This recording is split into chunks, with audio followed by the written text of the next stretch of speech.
ಹುಟ್ಟಿ ಮುಸ್ಲಿಂ ಕುಟುಂಬದಲ್ಲಿ ಬೆಳೆದ ಗುರು ರಾಮಾನಂದರ ಶಿಷ್ಯರಾದ ಇವರು ಅನಕ್ಷರಸ್ಥರಾದರೂ ದೋಹೆ ಎಂದು ಕರೆಯಲಾಗುವ ಭಕ್ತಿ ಸಾಹಿತ್ಯದ ಪರಮೋತ್ಕೃಷ್ಟ ಕೃತಿಗಳನ್ನು ನೀಡಿದ್ದಾರೆ.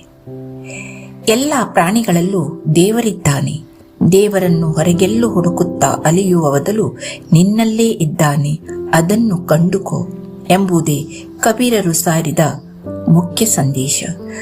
ಸಮಾಜದಲ್ಲಿ ಬೇರೂರಿದ ಆಡಂಬರ, ಕಂದಾಚಾರ, ಮೂಢನಂಬಿಕೆಗಳನ್ನು ಅವರು ಬಲವಾಗಿ ಖಂಡಿಸಿದ್ದಾರೆ. ಧೀರೆ ಧೀರೆ ರೇ ಮನ, ಧೀರೆ ಸಬ್ ಕುಚ್ ಹೋಯ, ಮಾಲಿ ಸಿಂಚಿ ಸೌಗಡ, ಋತು ಆಯೆ ಫಲ ಹೋಯ. ಎಲ್ಲದಕ್ಕೂ ಕಾಲ ಕೂಡಿ ಬರಬೇಕು, ಅಲ್ಲಿಯವರೆಗೆ